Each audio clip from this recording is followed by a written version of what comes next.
My father is 74 years old. He is healthy, active, and takes his health seriously. And when he called me last year telling me his doctor had prescribed one of the medications I'm going to show you today, I asked him not to take it until we had talked. He was surprised. It was a legitimate prescription from a doctor he trusted for a real problem. But I am a urologist. I have spent 18 years studying exactly what these medications do inside the body of men over 60. And what most family doctors don't have time to explain in a visit, what the studies show about what these drugs do to the prostate, the bladder, and the brain over time, is the reason I would never let my father take any of them without a very serious conversation first.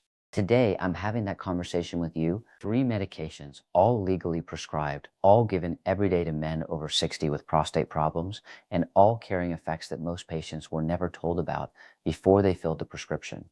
Stay with me until the end because the third one on this list is the most surprising and almost certainly the most common one sitting in the medicine cabinet of men your age right now. My name is Doctor. I specialize in men's urological health and prostate wellness for patients over 60. And what I'm about to share with you is the conversation I wish every man over 60 could have with his doctor before swallowing a single pill. Before we get into the list, I need you to understand one fundamental thing about how medications interact with the body of a man over 60. Because what is safe at 40 is not necessarily safe at 65. And that distinction is at the heart of everything I'm going to show you today. Think of it this way. Imagine the plumbing system of a house that has been running for over 60 years. The pipes still work. The water still flows, but the walls of the tubes are thinner. The connections are more sensitive. The pressure the young system absorbed without issue can now cause leaks in places you never knew were vulnerable.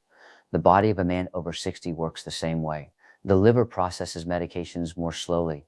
The kidneys eliminate substances less efficiently. The brain becomes more sensitive to compounds that cross the blood-brain barrier, and the prostate, already under stress from decades of hormonal exposure, reacts in ways that recent studies are only beginning to fully document. This does not mean medications are the enemy.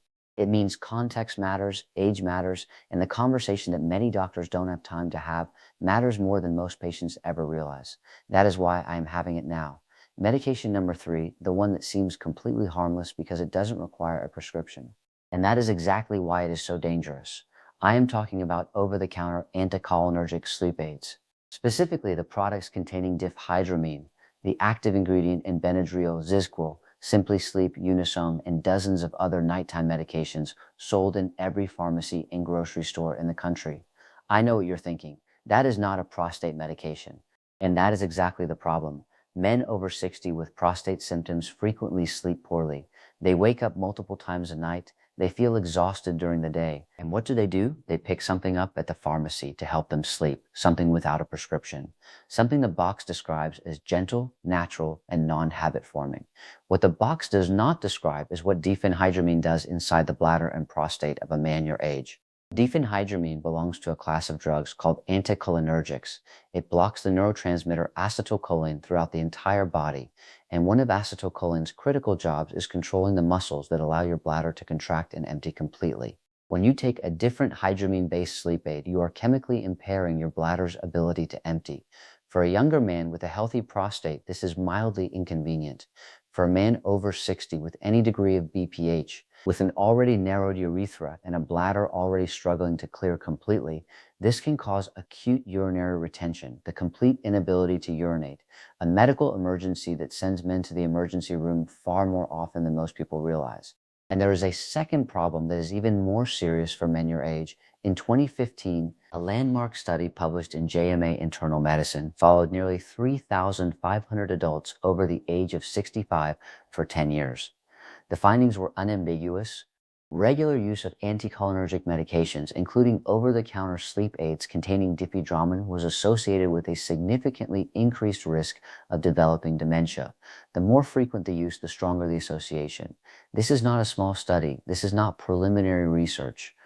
Nearly 3,500 people, 10 years of follow-up published in one of the most respected medical journals in the world.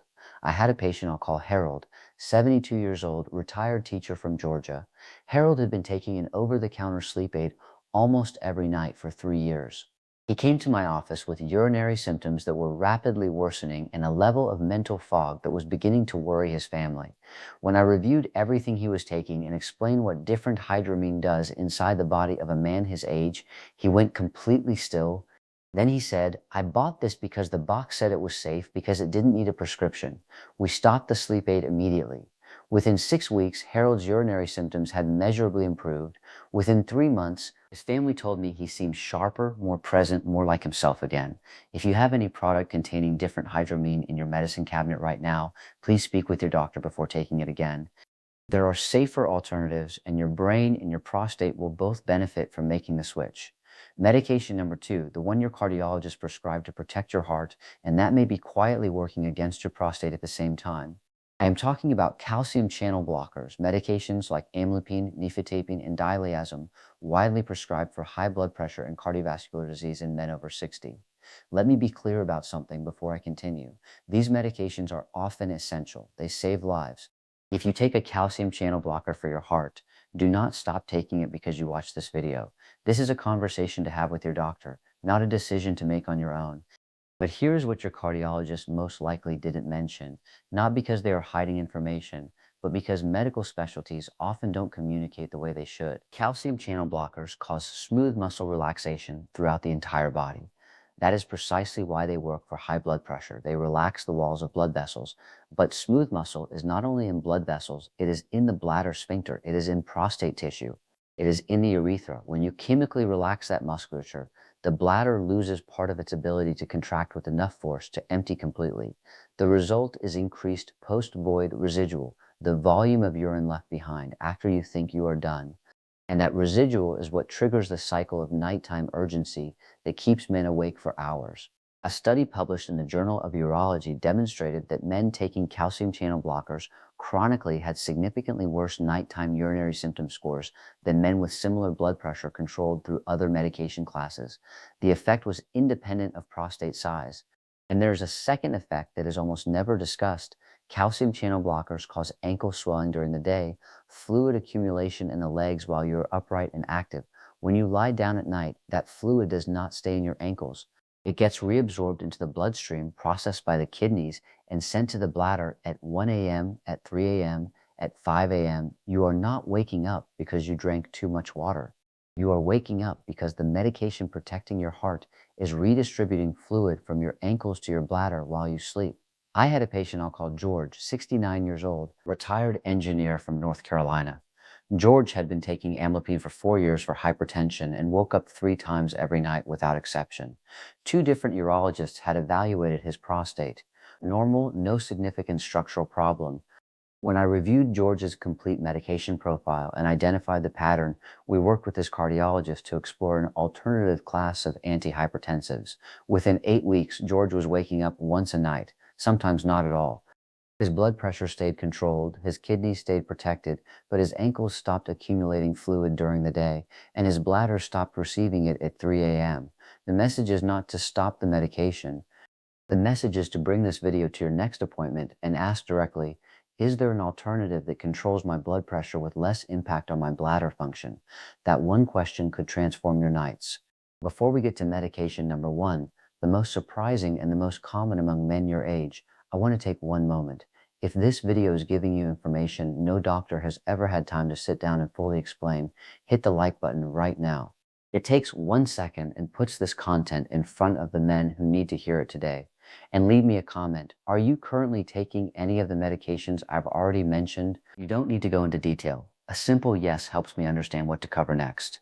And for the men who want to give the prostate active nutritional support while navigating these medication conversations, I've left a link in the description. A natural formula with over 20 clinically researched ingredients, including saw palmetto and green tea extract, each one selected for its documented role in prostate health and healthy urinary tract function. No prescription required. Every order is covered by a full 180-day money-back guarantee. For the men who want natural prostate support alongside the important medical conversations, this video is going to inspire. The link is in the description. And now we arrive at number 1, the medication that concerns me most, the one I would most firmly ask my father not to take without an extremely serious conversation first. I'm talking about 5-alpha reductase inhibitors. Finasteride and dutasteride widely prescribed for BPH, benign prostate enlargement, and for hair loss in younger men. And before you think you already know everything about these medications, I need you to understand what studies published over the last 10 years are revealing about what they do beyond reducing prostate size. The mechanism of these medications is to block the conversion of testosterone into dihydrotestosterone, DHT. DHT is the primary hormone responsible for prostate growth. Blocking it causes the gland to shrink. For many men, this significantly relieves urinary symptoms. And in that specific context, the medication does exactly what it promises. The problem is that DHT is not only in the prostate. DHT is a critical hormone for neurological function. It has receptors in the brain, it regulates neurotransmitter synthesis. It is involved in the regulation of mood, cognition, memory, and sexual function at levels that medicine has significantly underestimated for a long time. When you systematically block DHT production throughout the entire body, you are not just reducing prostate size, you are altering the hormonal chemistry of a man's brain over 60, a brain already navigating the natural decline of testosterone and the cognitive changes associated with aging. In 2021, a study published in JAMA Neurology analyzed data from over 60,000 men and found a statistically significant association between the use of 5 alpha reductase inhibitors and increased risk of depression, persistent erectile dysfunction, and cognitive impairment. What was particularly alarming was that in a proportion of men, the effects persisted well beyond discontinuation of the medication. This syndrome has a name, post-finasteride syndrome. And while it is still debated within the medical community in terms of exact mechanism, the clinical reality I see in my office is unambiguous. Men who arrive complaining of depression that began after starting the medication, sexual dysfunction that did not resolve after stopping, mental fog that was not there before. I had a patient I'll call Richard, 66 years old, retired attorney from Massachusetts. Richard had been taking finasteride for 2 years for BPH. His urinary symptoms improved, but at some point during that period, he began to feel different, less motivated, less present. His wife noticed before he did. When Richard came to my office and described the complete picture, we worked with his family doctor on a gradual transition to an alternative approach to prostate management. It took months. It was not immediate, but Richard eventually told me he felt like he was coming back to himself. The point is not that finasteride is always wrong. For men with severely enlarged prostates, serious symptoms, and no response to other approaches, the risk-benefit conversation may very well favor the medication. Medicine is always an individual equation. The point is that the conversation about risks and benefits needs to actually happen, that the neurological and psychological effects need to be on the table before the first dose, and that men over 60 with hormonal chemistry already in natural transition deserve a particularly careful evaluation before systemically blocking a hormone their brain depends on. When my father called me with that prescription in his hand, it was finasteride, and the conversation we had was exactly this one. I didn't forbid him from taking it. I sat with him, reviewed the studies, discussed the alternatives, and together with his doctor, we arrived at a plan that made sense for his specific profile. That is what I want for you too. Here is what to do with everything you just learned. Write down every medication you currently take, prescription and over the counter, and bring that complete list to your next appointment. Ask your doctor specifically to review each one in the context of your prostate and urinary health, not in general terms, in specific terms. If you take any over-the-counter sleep product, check the label tonight. If the active ingredient is diphenhydramine, speak with your doctor before taking it again. Safer alternatives exist. If you take a calcium channel blocker and are waking up multiple times a night, ask your prescribing doctor directly whether an alternative class of antihypertensives might offer better urinary outcomes for your specific profile.